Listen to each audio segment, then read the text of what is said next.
हमारे सलीम साथियानी साहब जो माशाल्लाह इतनी अच्छी गुफ्तगू करते हैं, उनके सामने तो मैं कुछ बोलने से भी थोड़ा सा घबराता हूँ। इसकी बुनियादी वजह है कि मेरे से कोई गुस्ताखी ना हो जाए, कोई ऐसा ना हो। और दूसरा है कि बड़ा अच्छा गुलदस्ता। अच्छा, कहीं ऐसा तो नहीं मैंने आपको सारा सिखा विखा के बिठाया कि इस तरह की तारीफ आ जाए?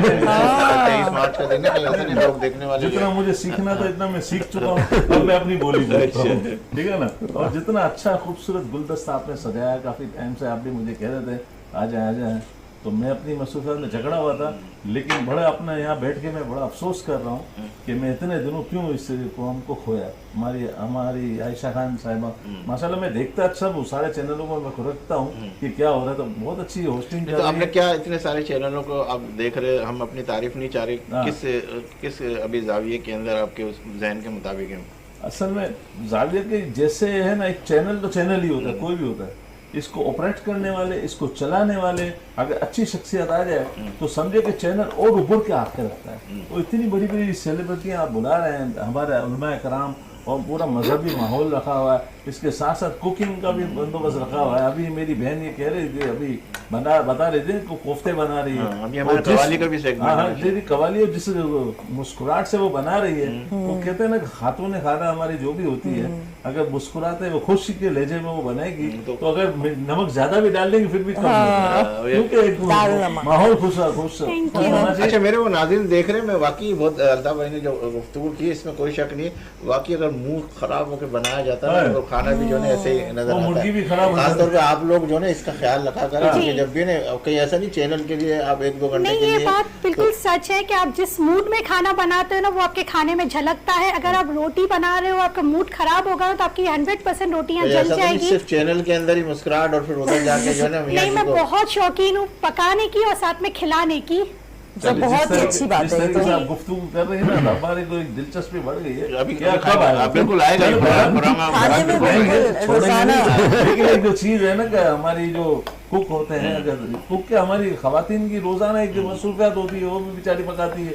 कभी कभी हो जाता है माहौल, कभी इंसान गुस्से में आता है तो मुर्गी भी नहीं होती, लेकिन मर्द का काम सब तनकीद है। हालांकि जिस माहौल से वो खवातीन हमारी बहनें गुजरती है, गैस नहीं है, लाइट नहीं है, और सारे मसले। अच्छा अल्ताफ भाई, उस तरफ हम चले जाएंगे प्रोग्राम का दौरान ही, आपको पता है प्रोग्राम के अंदर मैं आपसे वही वाला सवाल की तरफ आता हूँ कि आप मीडिया के प्लेटफॉर्म पर कब आए और क्या देख के आए, और क्या हादसाती तौर पे आ गए, या आपके जहन में खाका था कि नहीं यार मैं जो मीडिया। नहीं सर, मैं तो असल में पूरा प्रॉपर तरीके से आया हूँ, ठीक है ना। एक प्रॉपर तरीका क्या होता है कि जिस तरीके से लोग मीडिया पे आते हैं, तो एक सबसे पहले सहाफ़ी बनते हैं, राइटर बनते हैं।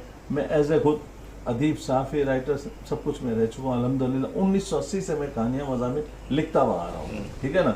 लिखते लिखते फिर जब हमारे कारीन होते थे, हमारी कहानियाँ पढ़ते थे और हमें तासुरात देते, उस वक्त खतो किताबत का होता था। तो इस करते करते जब इस मकाम पे हम आ गए, जब रिसाले बंद होना शुरू हो गए, जब कहानियाँ लोग पढ़ना बंद हो गए, वो खुद सब अपनी कहानियों में जकड़ गए, तो अब सोशल मीडिया की फील्ड अपनाई है। किस किस्म की कहानियाँ? मुझे बड़ी दिलचस्पी है पढ़ने से। अच्छा, बच्चों के लिए हम लिखते थे, बच्चों का अदब नहीं, बच्चों का अदब जैसे नौनिहाल है, इस टाइप से जुगनू होते, सारे रिसाले आते थे, उसके लिए हम लिखते थे। बहुत पढ़ा है मैंने बचपन में। ये सारे इब्तिदाई मराहिल थे। इसी बच्चों का लिखते लिखते अगर कोई बहुत बड़े राइटर बन गए, ड्रामे लिखने वाले हमारे साथी लोग थे।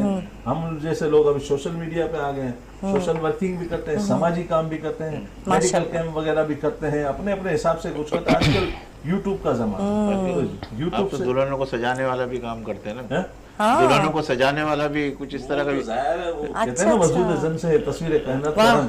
तो वो जो एक ब्यूटिशियन की क्लासें होती हैं, ब्यूटिशियन के मुकाबले होते हैं, तो ये कहीं सी भी तरीके से न्यू टैलेंट को प्रमोट किया जाए। ठीक है, इस पे गुफ्तगू करते हैं। मैं रियान साहब की तरफ आता हूँ। रियान साहब, माशाल्लाह 44 साल से आप नात को फ़रोग़ दे रहे हैं, और इसके हवाले से मैं कहूँगा कि इस वक्त जो नात का मकाम है माशाल्लाह सारे के सारे, क्योंकि मेरे नबी की सना करते हैं और उसके अंदर थोड़ी सी चीज़ें अगर माइनस प्लस हो तो हमें जो उनकी निशानदेही करनी चाहिए। और आप माशाल्लाह इतने 44 साल से सरसे में, तो क्या देख रहे हैं आप इस वक्त, क्या पोजीशन है और माजी में क्या पोजीशन थी? बिस्मिल्लाहिर्रहमानिर्रहीम। सबसे पहले तो सलीम भाई आपको, आयशा आपको बहुत बहुत मुबारक इतनी खूबसूरत ट्रांसमिशन करने पर। और मैं पिछले सालों में भी रहा हूँ इस ट्रांसमिशन का हिस्सा, सलीम भाई ने इस दफ़ा फिर मौका दिया।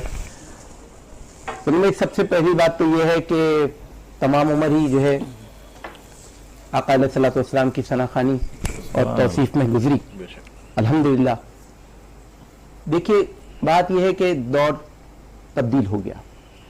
जिस दौर में हमने किसी का कोई कारोबार होता है, जी। एक मीडिया होता है, जी। सबसे बेहतर तो ये होस्ट होता है जो पूरे मीडिया पूरे इवेंट को लेके चलता है। फिर उसकी जो गलती कोताहियां होती है उसको इवेंट कवरेज करने वाला एक मीडिया होता बिल्कुल। है। अब मीडिया इसको चाहे तो 10 आदमी के क्राउड हो या 20 अफराद का क्राउड हो, इतना बड़ा बना सकता हाँ है। जी, बिल्कुल ठीक है ना। और उसके जो पॉइंट को नोट करे ना, एक पॉइंट उसने क्या बोला है वो किस चीज को कैप्चर करके इसको आगे ला रहा है। मतलब एक ये जो क्लिप निकाली जाती है, ये बड़ा कमाल की क्लिप होती यही है तो ना। क्लिप है ना। इसको जब तक हम इसके साथ इन्वॉल्व नहीं मतलब होंगे, इसका मतलब ये कि जो भी मीडिया का पर्सन हो वो उसके अंदर पूरा इन्वॉल्व होगा तो वो चीज निकाल देखिए ना, एक जो पहले साफी थे, साफी पहले लिखते थे पूरी जो तकरीर कर रहे हैं, या जैसे अल्लामा साहब अगर जब बोल रहे हैं उसकी पूरी चीज को लिखते थे, पूरा short फुल form इसके चलता था, पेपर short भर बड़ा देते होता था। थे। फिर इसके बाद वो खबर बनाते थे।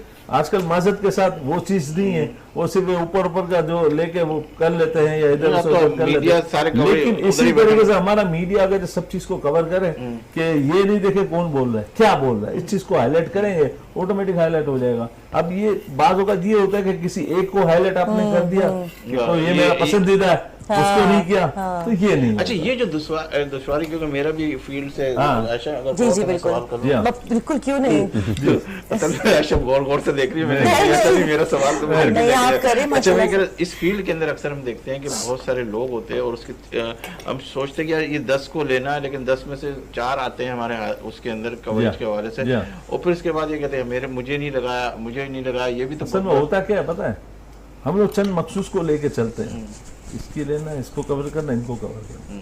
अब हो सकता है कि थर्ड पर्सन होता है या बिल्कुल आम आदमी होता है, वो अचानक बड़ा निकल आता है, बड़ी शख्सियत निकल आती है, क्योंकि मीडिया कवरेज करने वाले को पता नहीं है कौन है, इनका बैकग्राउंड क्या है, इनकी प्रोफाइल क्या है। अगर हम सबको थोड़ा थोड़ा लेंगे ना तो हो सकता है जिसको हमने कम समझा वो ज्यादा निकला, वो हाई क्वालिटी बंदा निकला है ना। तो ये जो चीजें सारी समझे कि प्रोफाइल का दौर है, किसकी क्या प्रोफाइल हमें नहीं पता है। हम कितनी बातें सुनने को मिलती है इस प्लेटफॉर्म से कि यार तुमने लगाया नहीं, यार ये नहीं। वो तो बातें तो सुनने को मिलती है, पता नहीं वो तुम्हारा वो होगा खासो खास होगा या वो एनवेलप होगा, ये होगा वो होगा, इस तरह सुनने को मिलता है। लेकिन हम अपनी ड्यूटी को काम करें। और दूसरी बात ये कि कुछ मीडिया होता है सब लोग की कवरेज करते हैं, कुछ मीडिया होता है कि यार नहीं यार मेरे को उस प्रोग्राम में जाना है, उसके प्रोग्राम को फोकस करना है, मैंने देखा उसको लाना है। अक्सर प्रोग्राम मैं नसीहत आमोज वाले प्रोग्रामों में जाता हूँ कि जिसके मैं कवरेज करूँ किसी का फायदा हो और माशरे में सुधार आ रहे, क्योंकि एक छोटा मोटा सोशल वर्कर भी हूँ ना। अब अपनी सोशल वर्किंग से मैं आवाज उठाता हूँ कि भाई ये नहीं, ये होना चाहिए, इस तरीके से नहीं, इस तरीके से होना चाहिए ना। अभी हम इसी मीडिया को हम कवरेज करेंगे तो ये चीज अच्छे डर जाएगी। यहाँ पे किसी को मीडिया के बहुत से लोगों को हाथ हुए हैं, इन हो गए, आजकल हर कोई मीडिया है। जब मैं जानना चाह रही थी आपसे कि आप जो सोशल वर्क करते हैं, कोई एनजीओ है या किस बारे में आप? नहीं, मेरा इदारा है पाकिस्तान मेमन राइट्स। ठीक है, इसके तहत मैं ये काम करता हूँ। और मेमनों के जितने भी काम होते हैं सिर्फ मेमन के लिए नहीं होते। आप हमारे चैरिटी जितने हॉस्पिटल देख लें, क्लिनिक देख लें, अल्हम्दुलिल्लाह सलीम भाई मेमन है ना, लेकिन मेमन के लिए काम ये सबके लिए कर रहे हैं सलीम भाई एक समझे कि सोच है, ख्याल है। तो लेकिन एक जो चीज है ना, हम लोग के काम सबके लिए होते हैं। जैसे कोई मेडिकल कैंप लगाना, ठीक है ना, बहुत सारे लोग मेडिकल कैंप लगाते हैं। हमारे इकबाल एडवानी साहब के तो मुसलसल एक बिजनेस मैन है माशाल्लाह, वो लगा रहे हैं, ठीक है ना, एक वरना वो उनको क्या जरूरत है, इतने सारे कारोबार है। इसी तरीके से मेडिकल कैंप लगते हैं तो लोगों की समझे दादरसी होती है, मेडिकल के चेकअप होते हैं ना, तो ये हम लोग का ये काम होता है। दूसरा ये मेरा यूट्यूब चैनल है, अच्छा, ठीक है ना। तो बहुत से लोग बोलते हैं यार मीडिया क्या है, मीडिया में नहीं होना चाहिए। अब सलीम भाई शायद अगर उनके सवाल गर्दिश कर रहे होंगे कि मीडिया में अर्निंग कैसे की जा सकती है, हमारे उस पर बात नहीं करते क्योंकि वो जो है ना वक्त नहीं, अर्निंग से मुराद है कि एक जो यूट्यूब का चैनल हर एक को बनाना चाहिए। इससे क्या होता है, इसकी प्रोफाइल बनती है, इससे पता चलता है ना। जैसे अल्लामा को मैं सुनना चाह रहा हूँ तो मैं इनका यूट्यूब चैनल को क्लिक करूंगा कि मेरे कल की भी तकरीर इन्होंने को डाली होगी ना। तो ये जो चीजें हम आएंगे काम तो अपने जो निखार आएगा अपने में, मतलब यूट्यूब आपके जहन के अंदर है कि इसको बिल्कुल सही तरीके से फोकस है। रियान साहब, आपकी तरफ आता हूँ कि जिस तरीके से मेरे वो नाज़रीन देख रहे हैं, 44 साल का अरसा नात, बहुत सारे क्या कहते हैं नात को आपके साथ ज्वाइंट है, क्या हमारे उन बच्चों को जो नए नातख़्वा बन रहे हैं, जो इस तरफ आ रहे हैं, तो उनको क्या मैसेज देंगे, क्या पैगाम देंगे कि किस तरीके से इसके साथ जुड़ा जाए और कितना टाइम दिया जाए, कितनी मोहब्बत की जाए और कितने प्यार किया जाए मेरे नबी की शान के हवाले से? देखिए सलीम भाई, सबसे